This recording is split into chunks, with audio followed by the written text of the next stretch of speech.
it.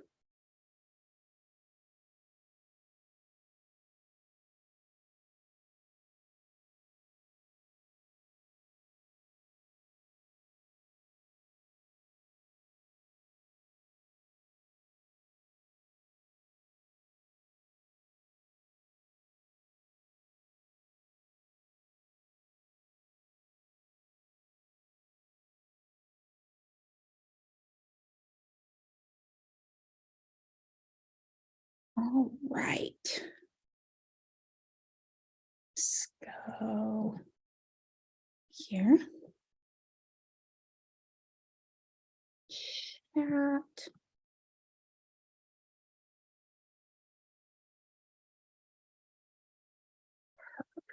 Perfect.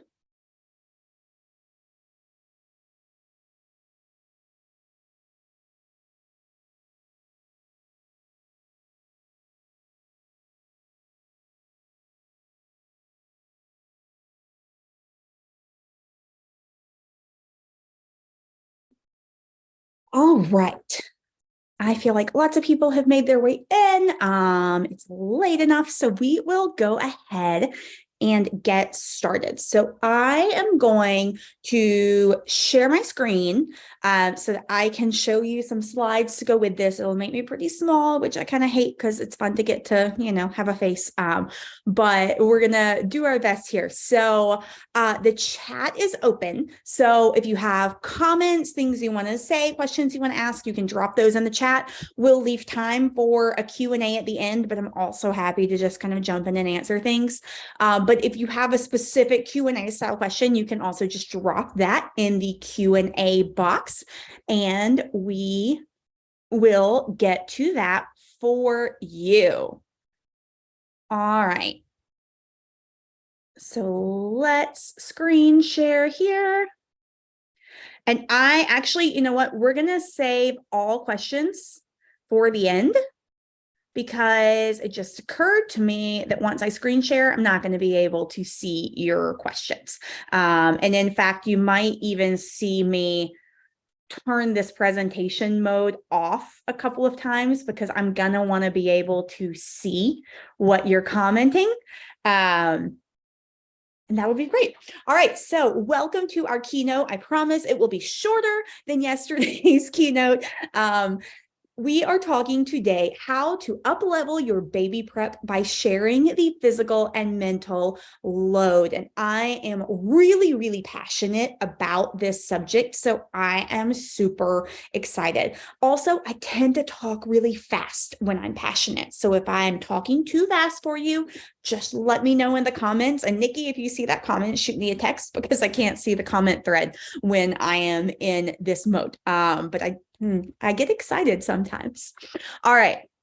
The first thing I want you to know going into this talk is that asking for and accepting help is a virtue. And this is honestly the opposite of what most of us have been conditioned to believe. We believe we're supposed to do everything ourselves. We believe that we are weak if we're asking for help. Does this resonate with anybody? If this resonates with you, drop me a thumbs up in the comments, because this is such a common problem, and we're going to fix it today, me and you together. We have this notion that we hear about all the time when it comes to caring for children. It takes a village. It takes a village to raise a child, is what they say, the proverbial they, right? The problem with this is that we don't live in villages anymore. But, there were histories in time where we did. There were points in time where we did live much more communally than most of us do now. And there are places in the world where people still do. But for most of us in this room, we're mostly US-based moms. At the very least, we're Western moms. We don't, for the most part, live in these villages. And so There's so much where we say, well, people have always been able to manage the load of being a mom and manage how hard it is. But what we don't always recognize when we think about that is that people used to have a lot more support. And I don't know what the generations that came before you have been telling you about this, but the generation that came before me told me that there wasn't a lot of support. My mom talked about my brother having colic and my dad working a lot and her family not living nearby and how she did it all alone. And that really made me feel like, well, then I'm supposed to do it all alone. This is what women have always done, but it's just not true. Number one, she has since also told me stories about the times that neighbors would come over and walk my brother around the yard so that my mom could rest. She's told me about the time that her parents showed up at her door and said, "You're leaving and we're keeping your baby because you need to go get a hotel room and get sleep."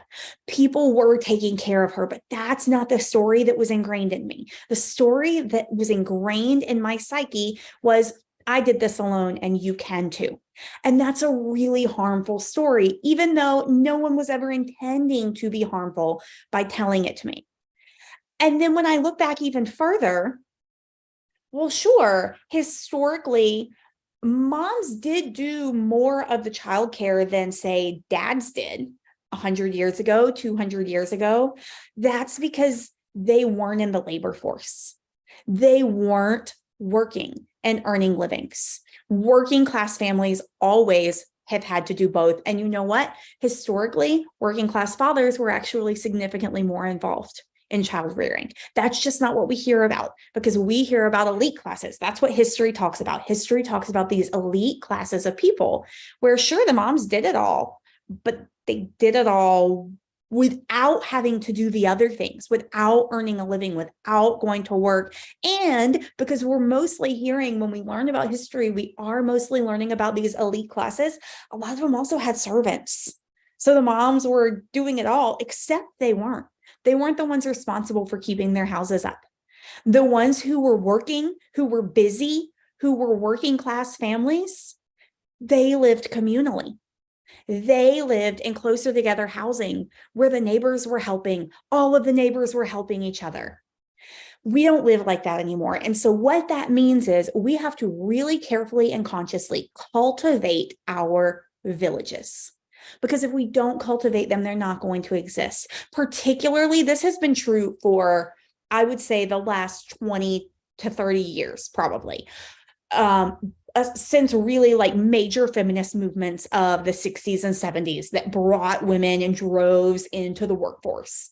This has been true. Families have becoming more secluded, women have been expected to do more, and we have had to create our own villages. But I think since COVID, it's actually gotten even worse because then we got to a point where people couldn't come over and help you, where people weren't visiting as much. People weren't inside each other's houses as much. A lot of people are working from home, which makes them even more secluded. I am so much more secluded than I was then. So it is more important than it has ever been, probably in history, for us to cultivate our own villages in order to get the support that we need. And that's what we're going to talk about doing today. So by the end of this talk, you are going to have the tools that you need to repeatedly ask for and accept not just help, but the kind of help that will truly support you. And you're going to have the tools to get used to doing this without shame. And my slide's not moving to the next one. There we go. All right. Oh, we just jumped way ahead and moved all at once. All right. So here's where we're going to go in this conversation. We're going to talk first about the 3 biggest mistakes I see new moms make. And I want to be really careful with my phrasing here. I'm not blaming us for making these mistakes. I'm blaming society and the way that we have been culturally ingrained to believe we should be for these mistakes. So it's not your fault. It's not my fault. I make them too. But we want to fix it. Then we're going to talk about 5 essential mindset shifts that we need to make in order to put those 3 major mistakes behind us. And I want to be clear, this is an ongoing process. Screenshot these mindset shifts as we get to them, write them down. I'll type them up and put them somewhere for you because they're essential. And we have to keep coming back to this. This is not a one and done thing. This is something that we practice and we cultivate every single day. And it's going to change our lives. It's already changed mine. Then we're going to talk about the mental versus the physical load. Are you familiar with the idea of the mental load? Drop a comment for me and just let me know yes or no. Mental load. Do you know what I'm talking about when I say mental load? And I'm actually going to go back here and I'm going to look at my Zoom really quickly because I want to see the comments for this. I want to know. You know what? This is too complicated on the screen. Nikki, will you text me the results of this after we have them? All right, we're going to go back. This is way too complicated. Nikki is, oh, wait, I can see my chat right here. It's okay. We're just going to let Nikki go ahead. How do I get rid of this? Because this is really sort of in my way. No, I don't want to do any of those things. It's fine. It's fine. We're all fine. Okay. So we're going to talk about the mental versus the physical load. Then we're going to talk about how to share the load during baby prep. And then a little bit of bonus, we're going to talk a little bit about how to share the load after birth, because that's where things are going to start really moving the needle for you hugely for the rest of your life. All right. So the 3 biggest mistakes that I see new moms make. Mistake number 1, not asking for or accepting help. And here's what I mean. You're busy, you're stressed, you're trying to get ready for baby, and someone texts you and they say, I'm thinking of you, friend. I know you're dealing with a lot right now. How can I help? And you say, I'm good. Fine. I don't need anything. Guilty? Raise your hand if you've been guilty of that. I've been guilty of that 1,000,001 times. So we're going to talk through a system to stop doing that. Mistake number 2, I don't know how I keep moving slides and not knowing it. Accepting help, but micromanaging or redoing the task. We're bad about this, friend. We're really, really bad about this. Have you ever asked your partner to load the dishwasher and then gone back and reloaded it? I have. Or maybe a friend, maybe someone who's not a partner. Yeah. Really common when baby comes, you're going to say, hey, can you do this thing for me? Can you change baby's diaper or can you feed baby? And then you're going to say, you're holding the bottle up too high and that's going to let too much air in and then they're going to get gas. We've got to calm down on these things. We have to. It's hard. It's an effort on our parts, but we have to calm down on these things because part of accepting help is not micromanaging. It's not going back and redoing it. It's trusting other people to do what we need for us. Mistake number 3, we share the physical load, but we don't share the mental load. And this is where that question of, do you know what the mental load means comes to mind. We've got some yes and some no, according to my text message right here. So some yes, some no. We're going to talk in detail about the mental load, but here's a super quick overview of what that means. Let's say you and your partner, assuming you have a partner, decide that your partner is going to be responsible for taking out the trash. That's their job. You never, ever, ever have to worry about taking out the trash. That is always their job. But then trash day rolls around and they don't take it to the street. And you have to be like, hey, remember, tomorrow morning is trash day. You've got to get the trash can to the street tonight. That's the mental load. You're sharing the physical load, but not the mental one. You're still the one responsible for remembering trash day. even though you're sharing the part where someone else takes it to the street. Sometimes this is our fault. Sometimes this is the other person's fault, but we're going to talk about structures to make sure that we share all of that load. All right, so now I want to talk about these 5 mindset shifts that we really need to make in order to share this load effectively. And seriously, screenshot these, write these down, because they are so important. Because the reality is, a lot of the mistakes that we are making because of roadblocks that have been put in our way that we have no control over. So what we're trying to do is we're trying to change our own narratives. We're trying to change our personal narratives, our cultural narratives, and the narratives we set for our children so that they don't grow up believing they're supposed to shoulder all of the burden alone, like so many of us have. Number 1, I deserve space to breathe and care for myself.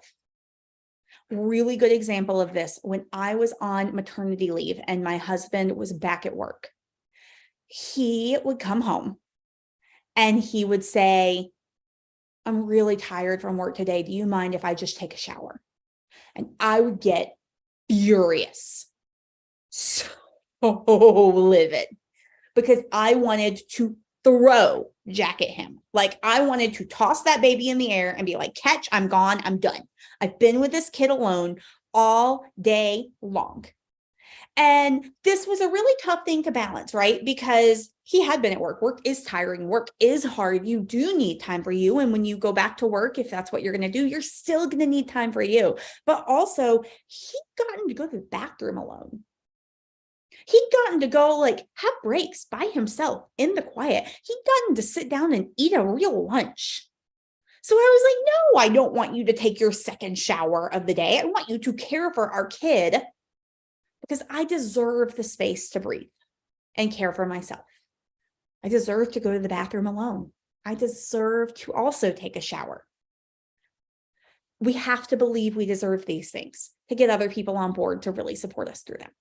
Number 2, I was never meant to be the perfect doer of all things. Society has conditioned us to believe that, but it's just not true. We don't have to do it all. We are not supposed to do it all. The 40-hour work week was created with the assumption that there was another person at home doing all of the home care and child care. So we are not made to do all of the child care and go to work and earn a living and meal plan and menu plan and go to the grocery store and come home and cook dinner and clean up the kitchen and clean up the dishes and do the laundry and keep the house in order and make sure the toilets are scrubbed. We are not meant to do all of this ourselves, and yet we believe that we are. We have to shift that mindset. Number 3, I think this is crucial. Other people in my life deserve the opportunity to show their love through acts of service. You know, when you go to a friend's house and they have a really old school parent, you're going to their parents' house. It's not even necessarily the friends. You go to the house they grew up in and their parents sit down and their parents keep trying to serve you food. They want to give you more food. They want you to want more. And you're kind of torn between I'm full and I don't really want more food, and knowing it is bringing this person so much joy to feed me because this is how they were taught to show love. For so many of us, our love language is acts of service, and allowing people to do those acts of service for us, be they your partner, your family, your friends, people in your church community, whoever you are bringing into your village, allowing them to perform acts of service is a love language. And it matters to them. It's not a burden. They appreciate it. Number 4, my partner deserves to be a partner. And you know what a partner does? They share the load. So if you're unpartnered, this is the only one you get to skip. If you're doing this alone by choice or by circumstance, fine, you get to skip one. But if you're in a partnered relationship, this is huge. Your partner is parenting this child as well, and they deserve a chance to be that child's parent. And number 5, and this is the hardest one for so many of us, I know it is for me, Done is better than perfect. And this is how we're going to get over doing this micromanaging that we so often like to do, or at least I know I so often like to do, and the moms in my community have often admitted to me that they do as well. Done is better than perfect. So I don't have to micromanage everything that my husband does because he did it. And if he didn't load the dishwasher properly, which he never does, it's okay. He loaded it. That's the hardest one for me. All right. So let's talk very briefly about the mental load, and then we're going to start applying this stuff. How do we take all of these ideas that we've discussed and apply them? What is the mental load? When I talk about the mental load of motherhood, I am talking about something that is largely referring to a dynamic that occurs where women carry more of the load that's in their head, thinking about everything, planning all of the things, especially in heterosexual relationships. In any relationship, there usually is one person who carries most of the load. But when I'm talking about it here, I'm talking about it for moms. And if there are two moms in your relationship, I bet you're still going to find that one of you is carrying the majority of this load. So let's think about that and let's be really careful with it. So this French comic called Emma does a really fantastic job of illustrating the mental load. There's an entire book. I have the full comic book. My husband hates it because he says like it just makes the men look like utter buffoons. But it's meant to illustrate a point, right? It's not meant to be fully representative. And I think there's so many good lessons we can learn from it. So in this comic that you are seeing on the screen, I don't know if you're seeing this. I'm going to move it down so you can read, just in case you are. All right. In this comic, there's a dinner party going on. Some people are coming over for dinner. The wife has been getting dinner ready. She's been cooking, she's been cleaning, she's the one who planned the menu, she's the one who got the house ready. Her kids are whining and they're saying, we're hungry, where's dinner? And she's made a second meal because the kids aren't going to eat the same thing that they prepared for the adults who were coming over. And she is overstressed. And now all of these people are in the living room and she's trying to entertain them, but she's also trying to make sure that everything gets done for the dinner party. And her pot overflows and it makes a giant mess. And her partner comes in and he says, why didn't you ask me to help? I would have helped you. What did you do? And she flips and she says, what do you mean? What did I do? I did everything. I did the cooking. I did the prep. I did the planning. I handled the kids whining. I entertained. I cleaned the house. I did all of it. That's what I did. That's the problem. And he says, but you should have asked. I would have helped. This is the mental load at play. The idea that she needed to ask.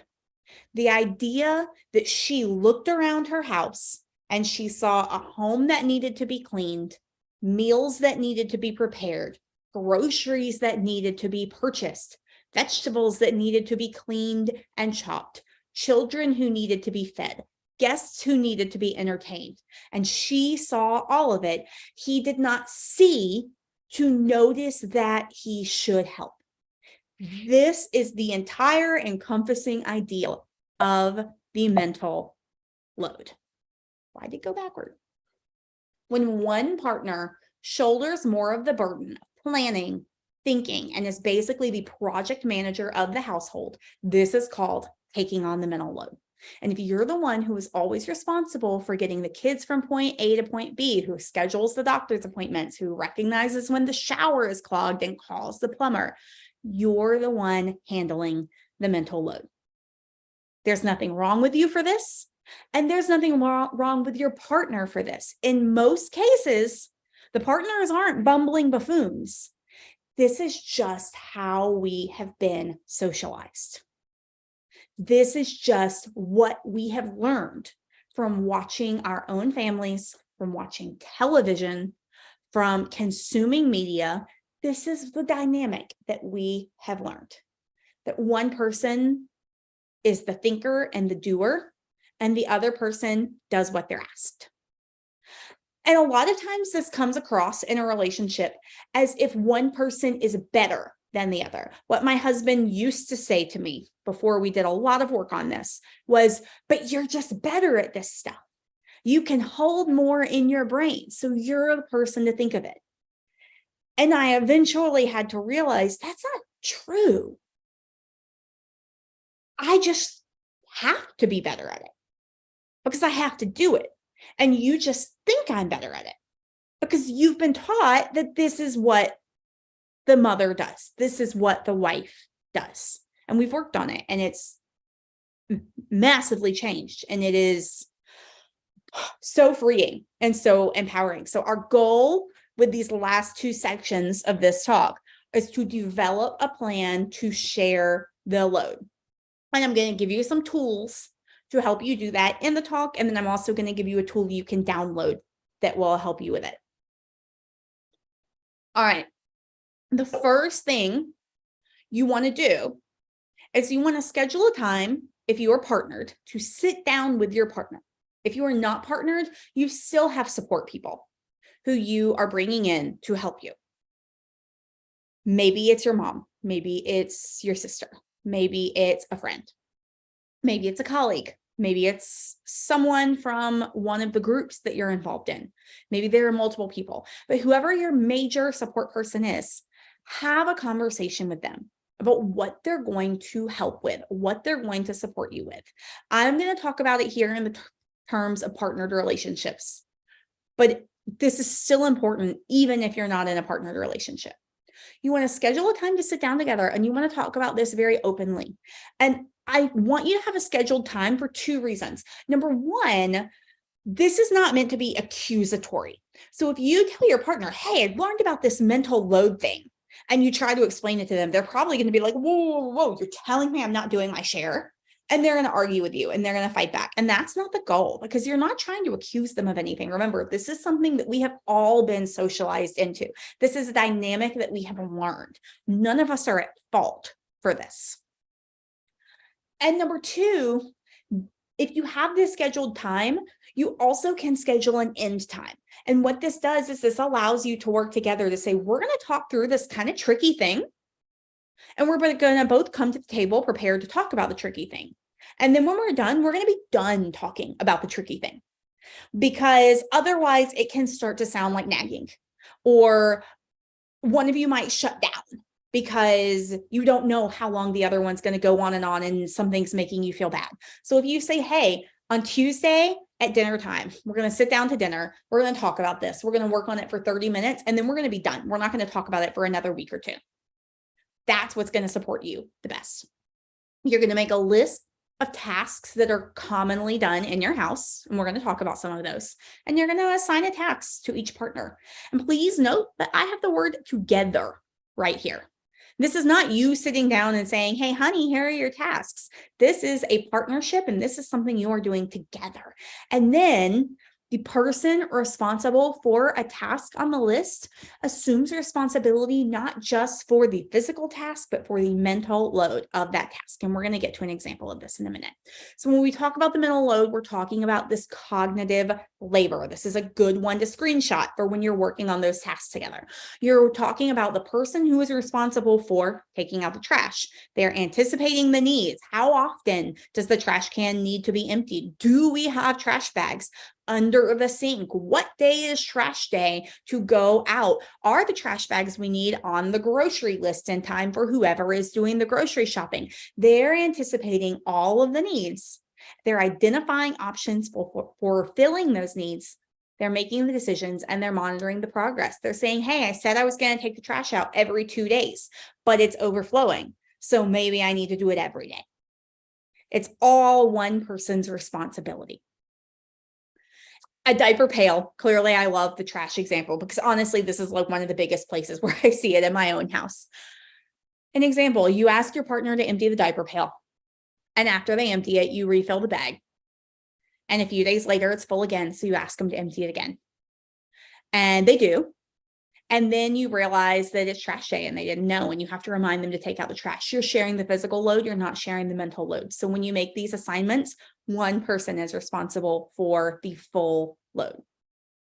So here are some things we want to think about during baby prep in terms of sharing the load. What are some things? This is me doing some of the mental labor for you, giving you lists so that you don't have to create them.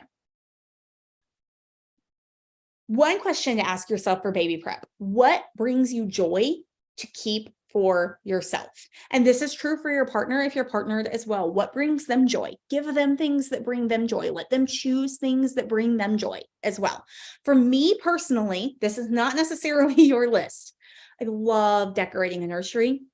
I really like choosing a stroller because I'm the one who uses the stroller most of the time.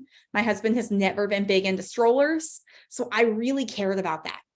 And I really cared about choosing a pediatrician, which was not a big deal to my husband. So these are things that went onto my list. These are mine.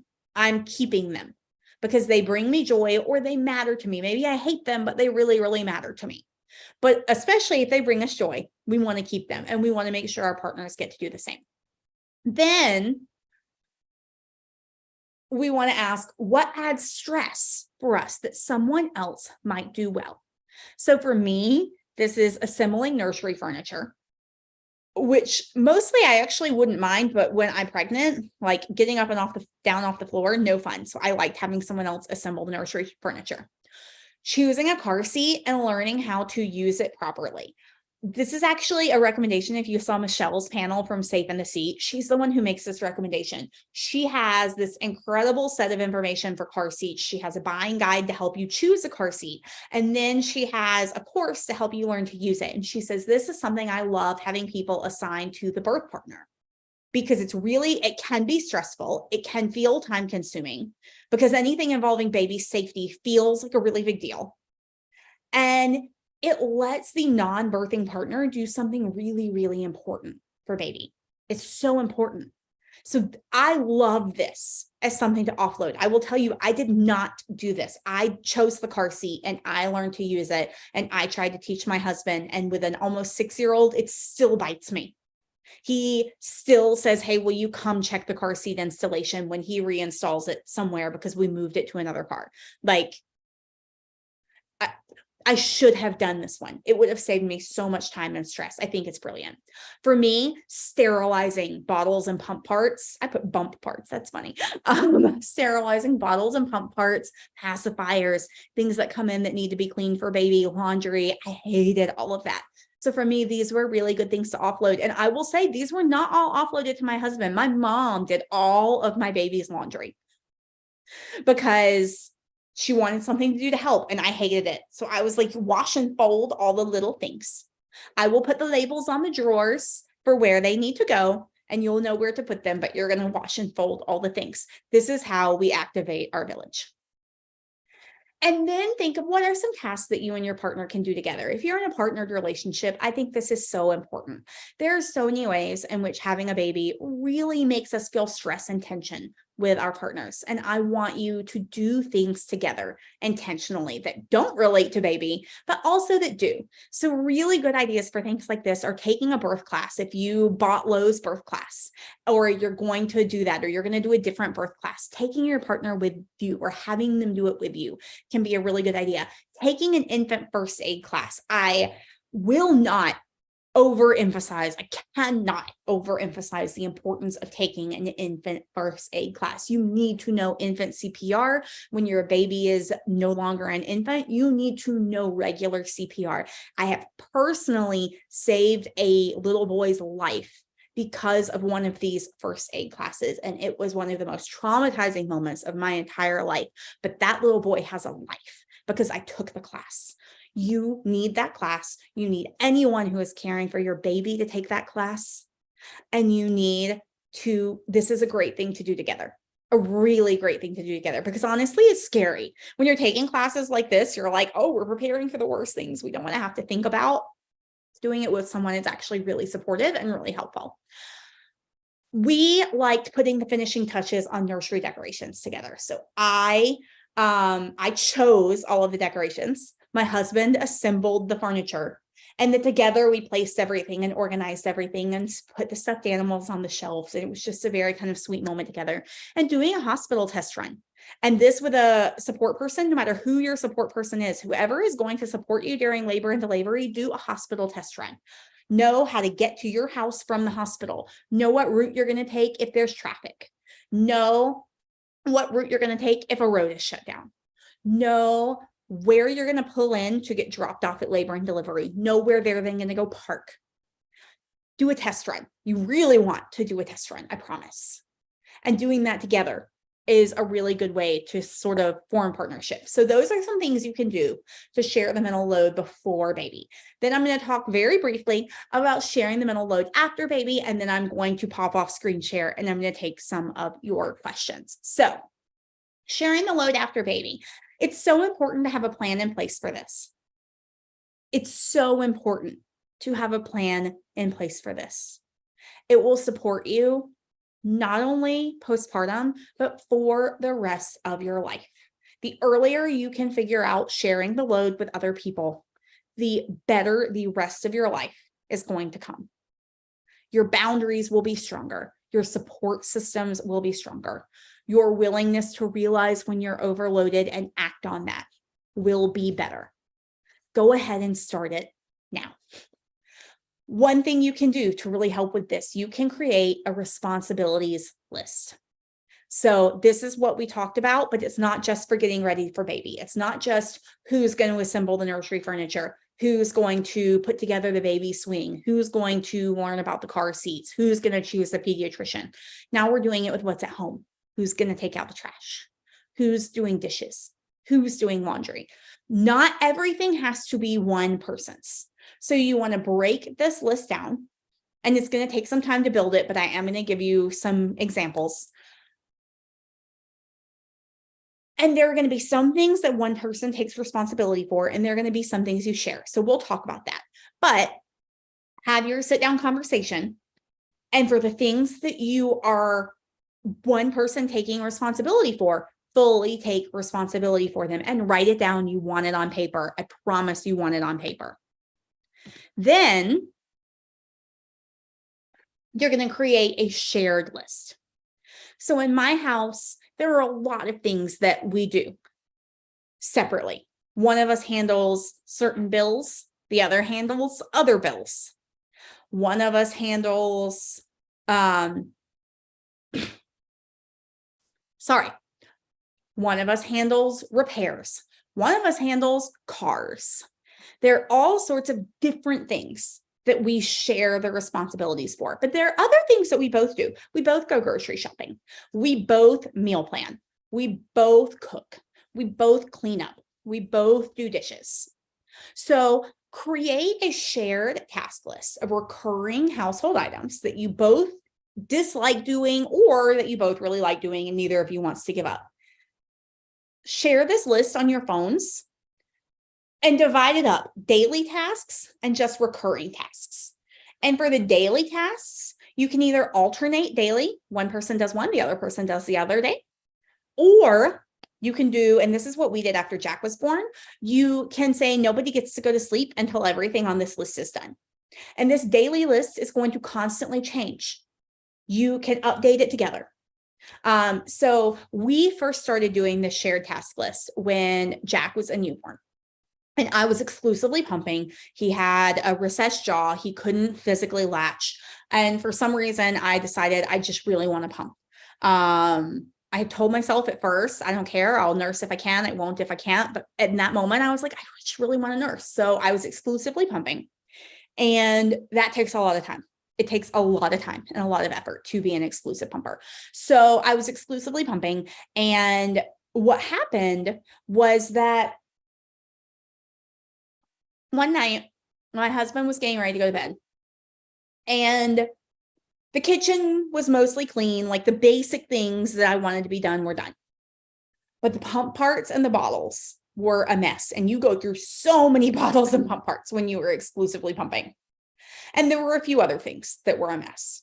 And my husband was like, all right, I'm going to bed, while I'm sitting in a chair hooked up to the breast pump. And I got so upset. And he was like, I don't understand. What are you upset about? And I was like, don't you see all there is to do? He didn't see it.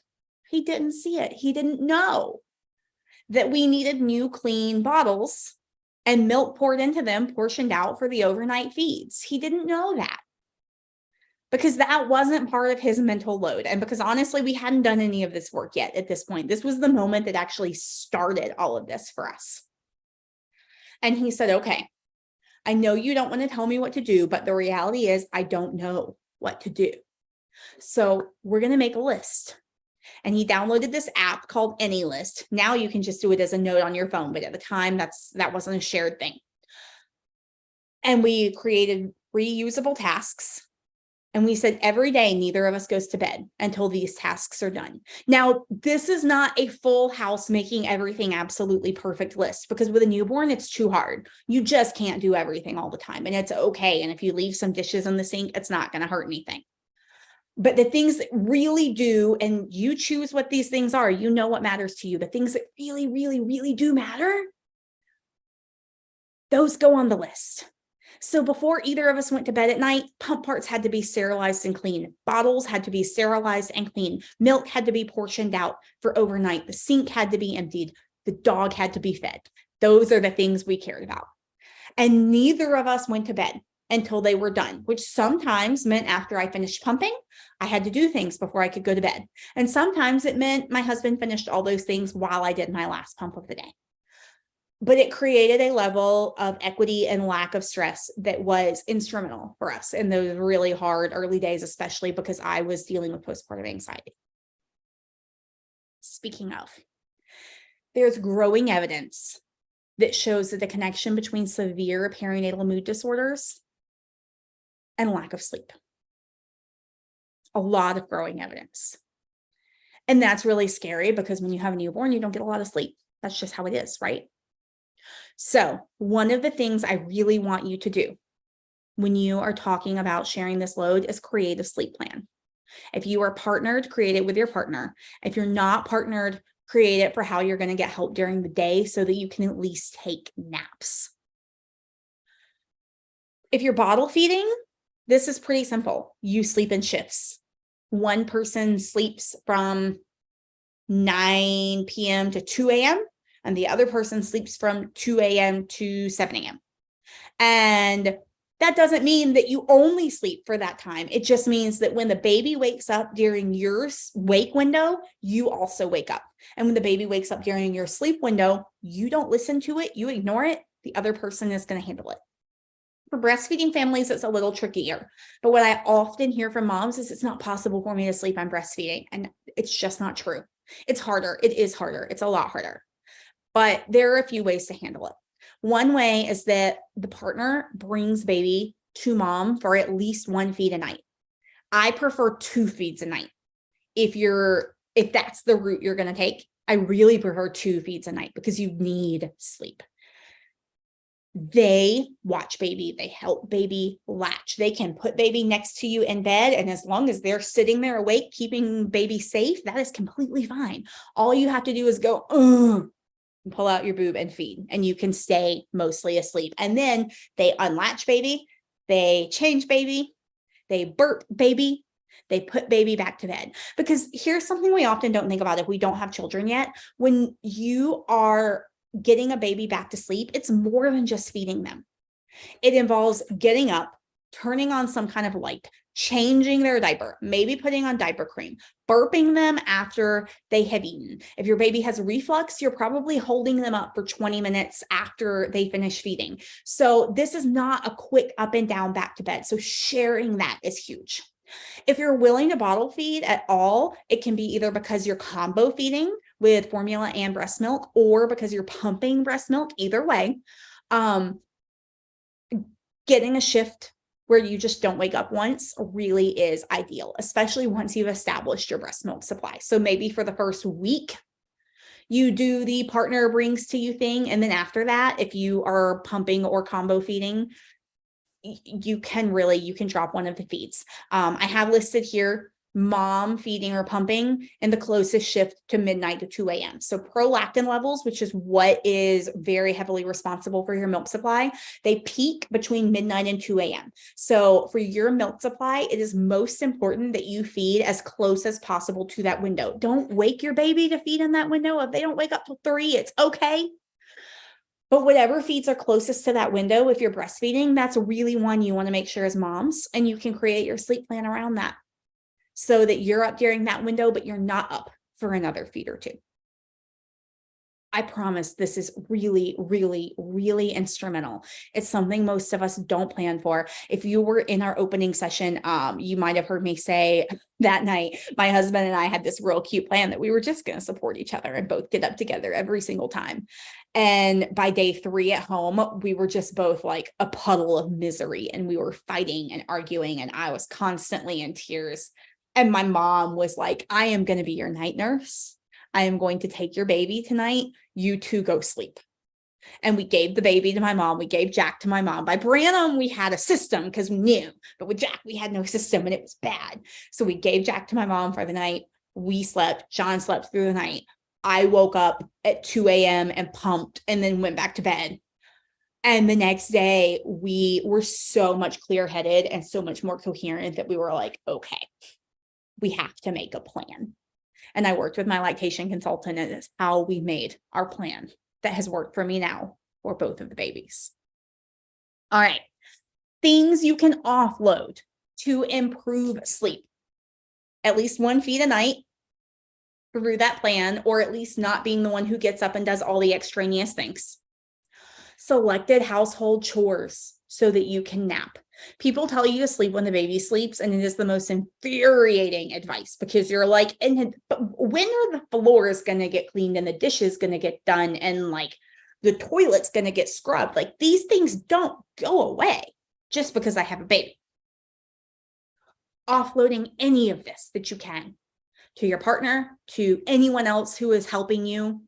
This is stuff that I had so after Jack, my mom did a lot of it.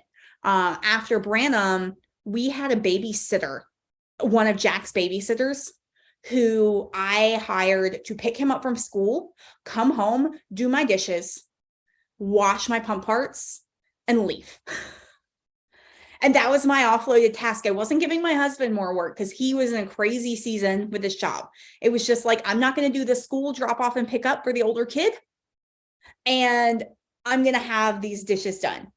So instead of being like, oh crap, Branham's sleeping, but I need to wash her bottles and pump parts, I could just take a nap with her. I wasn't with her. She was in bed, but I could take a nap at the same time as her. Another thing is bath time or bedtime. Bath time and bedtime are very, very sweet times, but you don't have to do both of them. One of you can do one of you can do the other, or you can switch. And that can be a really great time to ensure, especially once everyone's working, heck, whether you're working or not working, I don't care, to ensure that everyone gets a little me time. Bedtime is one person's me time. Bath time is another person's me time. If you're putting multiple kids to bed, this gets a little harder. But it still works for us. We actually keep Jack's up later than Branham now. And so one of us can still get me time while the other one puts Branham to bed, and we alternate. When we were nursing, we didn't alternate. We had to find different times for me to get me time, but we alternate, and that works really well because we give him iPad time for a little while every night so that we can have me time, and that's okay. All right. Another thing you can do, we're almost done here. We're wrapping this up. You can create a refrigerator task list. And this is going to support you, yes, with your partner, but also with all the other people who are coming to help you. This, I think, is one of the biggest and easiest changes that you can make to get support from your friends and family. When someone is in your house visiting to help with baby and they say, hey, before I go, is there anything I can do to help you? The default answer is no. 1, because we're not good at asking for help. It's hard. And 2, because it's mental labor to figure out what they can do to help. This task list does that labor for you. So they say, hey, is there anything I can do to help you while I'm here? And you can say, you know what? Yeah, there's actually a list on the fridge. Can you just go see what's on it and do anything that you're up for? It's not awkward to ask because they asked first, and you're not saying, oh, well, can you take out my trash? And that might be on the list, but they have to choose it. They can choose anything that's on the list. So I have this list for you as a printable. What I want you to do is I want you to download my cheat sheet. Nikki, if you will drop the link to this cheat sheet in here, that would be amazing. And you're going to download my cheat sheet. And in this cheat sheet, it's the cheat sheet to getting the help you really need. And what you're going to get is you're going to get this refrigerator task list that you can print out. It's got spaces for you to add your own things to it. And you're going to get scripts for asking for and accepting help, because this is the part that's so hard for a lot of us. This is the part that really chokes us up. So you're going to have scripts for emails and text messages, scripts for in-person or phone conversations, and scripts for responding when someone asks you how they can help. It's all inside this cheat sheet. So you can get that. So here's what you can do to take action now to start really moving the needle on these things. 1, download that cheat sheet that Nikki dropped the link to. 2, grab your Summit bundle if you haven't already, or if you already have the planner, just get a copy of the Nested Blueprint. We have a Summit discount for you because this is the entire module 2 of the Nested Blueprint. I walk you through every single thing that is in here, step by step by step by step by step. I have lists, task lists, ways to delegate, a list for you to sit down with your partner and delegate a full course module on just this thing. And then go ahead and schedule a time with your partner when you're going to sit down and start assigning these tasks. And if you're unpartnered, schedule a time with your biggest support person where you can talk about how they're going to be able to help you. All right.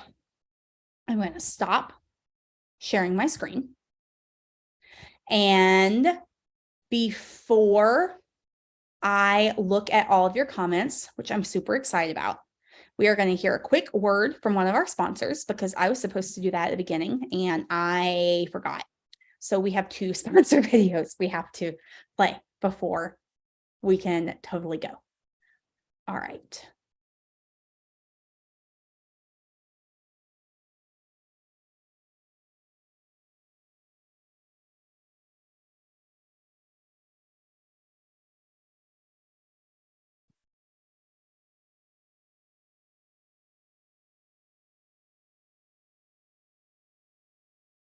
I am so excited to share one of our sponsors with you because they make some of my favorite products that I use every single day.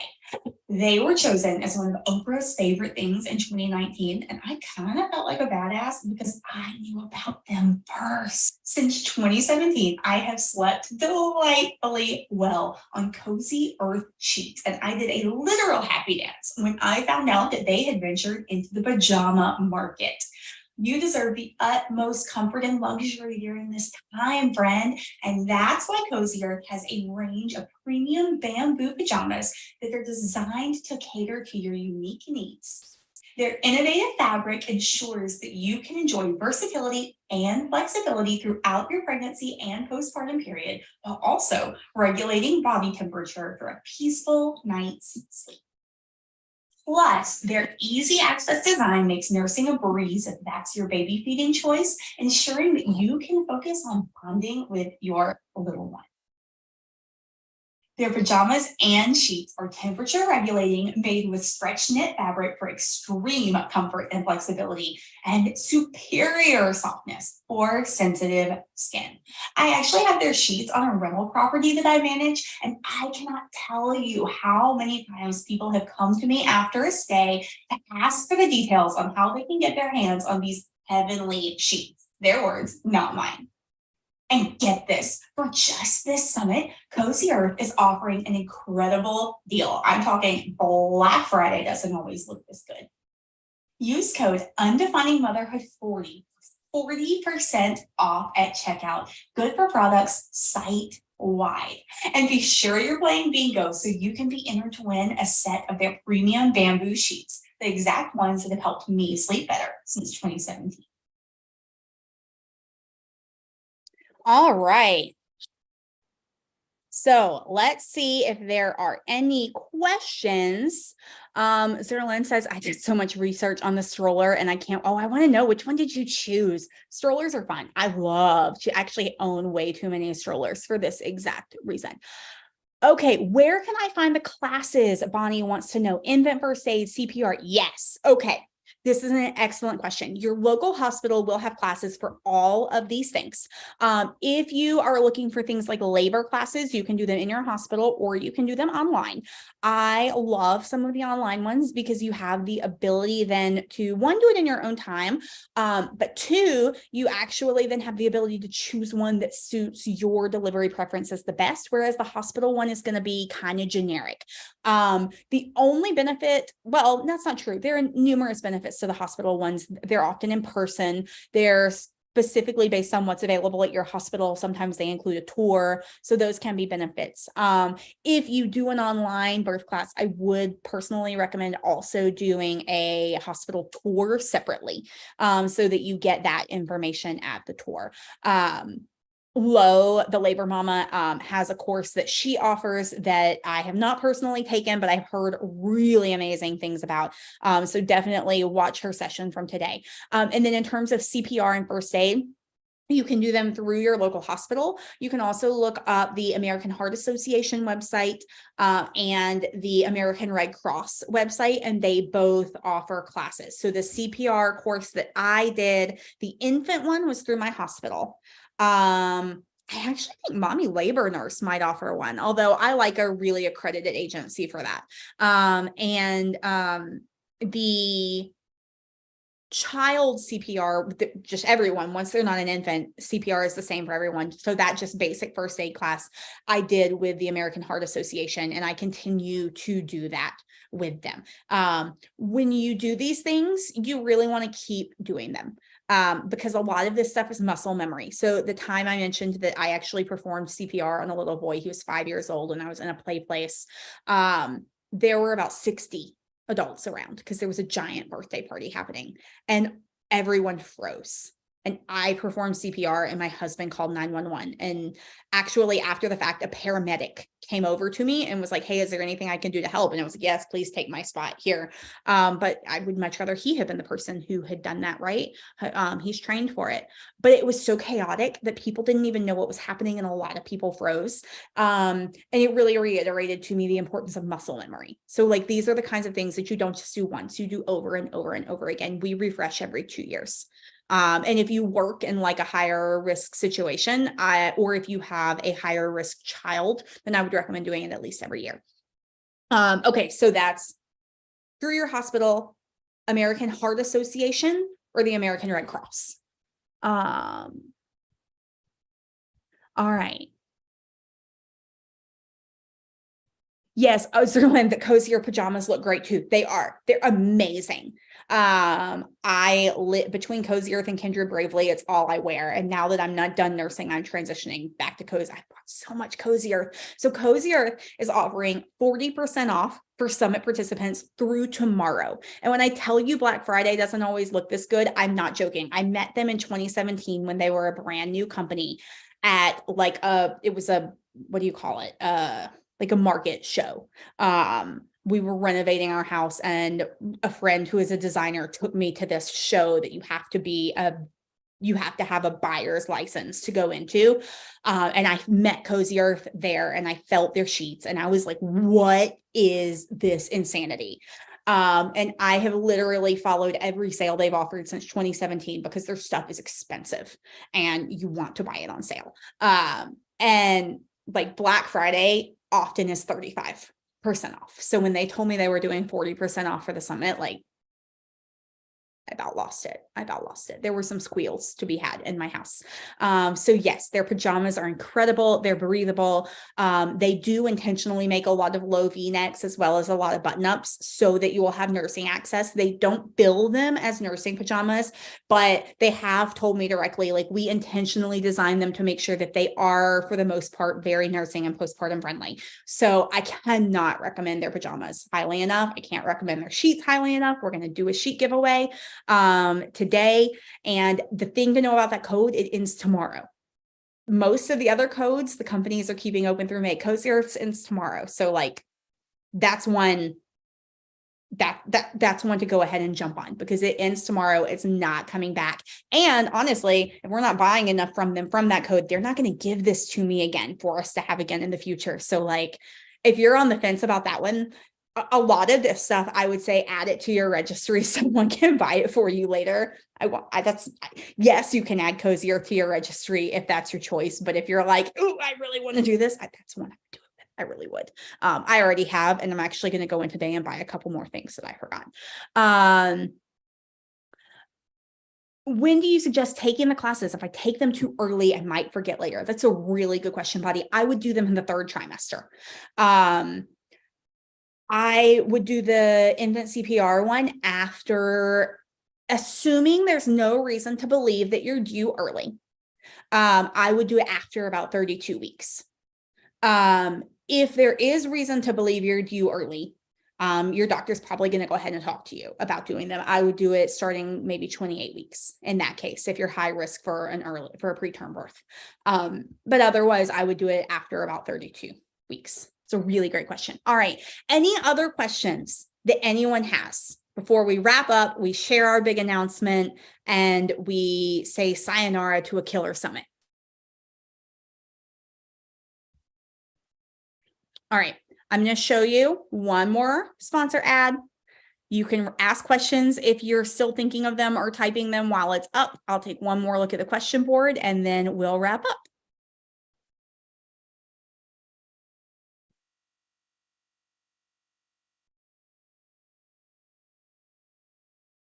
I am so excited to share one of my favorite new products on the market for expecting moms, and they're also a sponsor who's making this summit possible. The GeneAid test is a prenatal nutrition genetic test made by SNP Therapeutics that can help you optimize your nutrition during pregnancy by tailoring to your specific needs based on your DNA. When I was going through recurrent pregnancy loss, I found out that I had a specific mutation of the MTHFR gene, and that made it hard for me to fully absorb folic acid, which is an essential nutrient during pregnancy. What I had trouble finding out was exactly what that meant I needed to do in terms of my own diet and supplementation. But now, thanks to Dr. Steven Zeisel, a world-renowned researcher in nutrigenetics, you can do a simple mouth swab in the comfort of your own home and get your own personalized GeneAid report. This report will help you tailor your nutrition and supplementation based on your unique genotype and optimize your prenatal nutrition. Learn more at geneate.com. That's GENATE.com. And don't forget to tune in to Dr. Steven Zeisel's panel with Stephanie Laurie to discuss how your genetics can affect your prenatal nutrition. Thanks to SNP Therapeutics for sponsoring this summit. All right. Oh my God, Kelsey, thank you so much. You guys have killed this summit. Your words of encouragement and support are my lifeblood right now. I'm freaking tired. This has been so much work and it has been worth every second, but we're tired. So I can't tell you how much these sweet words mean to me. Thank you. I am going in the coming days to be sending you, maybe in the coming weeks, I might give you a week, to send you a survey asking for feedback on the summit. Please take the time to fill out that survey. That is like the biggest thank you that you can give me for all of this. It's going to really, really help me to improve future summits or figuring out what the future of this even looks like. What I really want to make sure I know the best way to provide you all with the support resources that you need and you deserve. And so your feedback there is going to be absolutely paramount. So keep an eye out for that email and get that survey in for me. It's going to be the best thing you can possibly do. Okay. So I told you there was a big announcement. And there it is. All right. So bingo. I think most of you are assuming that we're extending it to 8:30 tonight because I haven't looked since I started, but before I started, no one had submitted bingo. So like, well, I guess we're extending bingo again tonight, since clearly a lot of people are waiting. So we are extending bingo again until 8:30 tonight. Nikki is going to post in the group who wins what, just like she did last night, quite frankly, because I want to see my kids. I don't want to do it on Facebook Live. So we're just going to post. So the same rule as yesterday. We're not doing the extras for bringing people into the summit today because the summit's over. But you can still get 10 extra bingo points by extra entries by blacking out your bingo card. So that is the same. Now, the big thing I want you to know, in tonight's giveaway, we're giving away a lot of the stuff we've given away other nights, a bunch of new things as well, but 2 really huge items that we're giving away. We're giving away a G-Nate test, and we're giving away a set of Cozy Earth's premium bamboo sheets. And I get chills just saying that. Like, I can't believe they're letting me give one of these away. This is amazing. This is so good. So we have a way for you to get extra entries in addition to that. So yes, you can get your 10 extra entries for blacking out your bingo card, but the others are going to give you extra entries into just the G-Nate test and the Cozy Earth sheets. Okay. So the 2 biggest things you're going to get extra entries for. If between now and 8:30 tonight, you purchase our summit bundle, which Nikki can drop, she's already put a link in here. It's also over in Kajabi, but she'll put another one here for you. If you purchase the summit bundle by 8 p.m. tonight, you get 20 extra entries for the G-Nate test and for Cozy Earth. Now, a quick notes about the summit bundle. The summit bundle that we are promoting is for our brand new pregnancy planner. And when I say brand new, what I actually just mean is made over. And dang it, I didn't remember to bring it downstairs for this. Okay, I can show you pieces of it. So it's got like this beautiful new gold foil and this beautiful gold stamping and these beautiful edges. And we've updated the colors so they're just brighter and more vibrant. What you're not seeing in here is that I can't believe I didn't bring it. It comes with a pocket in the back for putting medical supply. Like when your doctor says, like, here are your medication lists, stuff like that, you put it in the pocket in the back so you don't lose them. And it also comes in a box to protect it. And the box is gorgeous. And I'm so excited. Okay. But it's a pre-order for July, because that's when it's going to be in stock. And the reason we're promoting that one is because we're very low on stock of the current planner. If you were due before July, there is a summit bundle that comes with the current planner. So just shoot Nikki a message and she will give you that link. So you can order the summit bundle with current planner, or you can order the summit bundle that is the future planner that's going to come out in July. And if that's what you order, you're going to get our e-planner now, which is the same content, so you can get started, but then you'll get the full thing in July. And part of the bundle is also the nested blueprint, which is our course to prepare you for postpartum. It would have been perfect for you. Certainly, it would have been. Actually, I still recommend the planner because it has a lot to support you through postpartum, So I still recommend it. So if you buy the summit bundle, you get 20 extra entries if you buy it before 8:30 tonight. If you have won a copy of the nested blueprint, or you've already purchased a copy of the nested blueprint, or you already have the planner and you're like, I want my entries, but I don't want to buy the summit bundle because I already have one of the things in the bundle. If that's your situation, you can buy just the planner with the summit discount or just the course with the summit discount. And we will count that for your 20 entries, because I don't want you, that would be crazy. You don't need the nested blueprint twice, right? It's an amazing course, but you only need it once. So if you don't have my planner or my course, that's your offer. By 8:30 tonight, grab the summit bundle that is best for you, and you will get 20 extra entries to G-Nate and Cozy Earth.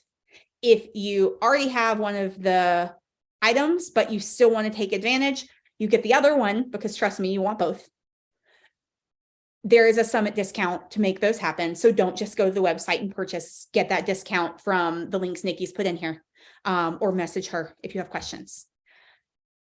Those purchases that come in by 8:30 tonight, 20 extra entries for G8 and Cozy Earth.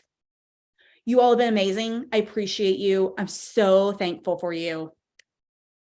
And stay in touch.